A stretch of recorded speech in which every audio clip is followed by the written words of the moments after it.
उद्या अवकाळी पावसानं हजेरी लावली। जळगावमध्ये सुद्धा शेती पिकांचं मोठ्या प्रमाणात नुकसान होत आहे। तिथली माहिती देण्यासाठी आपल्यासोबत मंगेश जोशी आपले प्रतिनिधी आहेत। तर मंगेश, जळगावात सुद्धा अशीच काही परिस्थिती दिसते। अवकाळी पावसामुळे पिकांचं नुकसान होताना दिसतंय। सध्या तिथली परिस्थिती काय आणि सरकार कसा सामना करत आहे? नक्की दीपाली, खरं तर गेल्या 7 दिवसापासून जे आहे जळगाव जिल्ह्यात वादळी वाऱ्यासह गारपीट व अवकाळी पावसाचा तडाखा हा पाहायला मिळाला। यामुळे खरं तर मोठ्या प्रमाणात जे आहे शेती पिकांचं आणि उन्हाळी पिकांचं मोठ्या प्रमाणात नुकसान झालेलं आहे। प्रामुख्याने खरं तर या अवकाळी पाऊस व गारपीटचा फटका जो आहे हा केळीच्या पिकाला बसलेला आहे, कारण जळगाव जिल्ह्यात सर्वाधिक केळीचं उत्पादन घेतलं जातं। रावेर, यावल, चोपडा, जामनेर यासह अनेक तालुक्यांमध्ये केळीचं मोठ्या प्रमाणात उत्पादन घेतलं जातं। मात्र गारपिटीमुळे आणि अवकाळी वादळी वाऱ्यामुळे जे आहे खरं तर शेकडो हेक्टरवरील केळीचे बागा ज्या आहेत त्या आडव्या झालेल्या आहेत। त्यामुळे केळी उत्पादक शेतकऱ्यांचं मात्र या खरं तर अवकाळी पावसामुळे मोठ्या प्रमाणात नुकसान झालेलं आहे।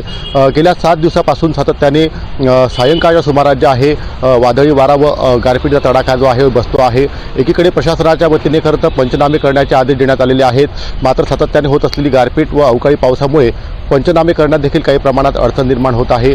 दुसरीकडे खरं तर केळी उत्पादक शेतकऱ्यांचा पीक विम्याचा प्रश्न हा देखील प्रलंबित आहे।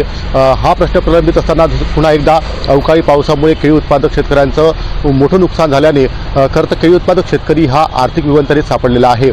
प्रामुख्याने जिल्ह्याचे पालकमंत्री गुलाबराव पाटील यांनी देखील या संपूर्ण नुकसानग्रस्त भागाची पाहणी करून आढावा घेतलेला आहे आणि तातडीने खरं तर पंचनामे करून शेतकऱ्यांना लवकरात लवकर मदत कशी करता येईल यासाठी खरं तर अधिकाऱ्यांना सूचना केलेल्या आहेत।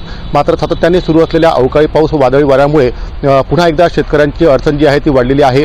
तर दुसरीकडे चाळीसगाव, पाचोरा या तालुक्यामध्ये लिंबू, मोसंबी यासारख्या फळबागांना देखील मोठ्या प्रमाणात फटका बसलेला आहे। शेकडो हेक्टरवरील जे फळबागा आहेत त्या देखील जमीनदोस्त झालेल्या आहेत। आतापर्यंत जो काही कृषी विभागाने प्राथमिक नुकसानीचा अहवाल सादर केलेला आहे यामध्ये जळगाव जिल्ह्यातील 10 तालुक्यांमधल्या 322 गावांना खरं तर या अवकाळी पावसाचा फटका बसलेला आहे आणि सुमारे 8000 हेक्टरपेक्षा अधिक नुकसान जे आहे या फळबागांचं आणि पिकांचं जे आहे झाल्याची माहिती जी आहे प्राथमिक अहवालासमोर आलेली आहे। एकंदरीतच हा संपूर्ण अहवालानंतर जे आहे आता कृषी विभाग जे आहे हा अहवाल जो आहे शासनाकडे सादर करणार आहे आणि नेमकं शेतकऱ्यांना आता कशा पद्धतीने मदत मिळणार, कधीपर्यंत ही मदत मिळणार याकडे खरं तर शेतकऱ्यांचं लक्ष लागलेलं आहे। दीपाली, निश्चितच धन्यवाद मंगेश, आपण दिलेल्या या सगळ्या सविस्तर माहितीसाठी।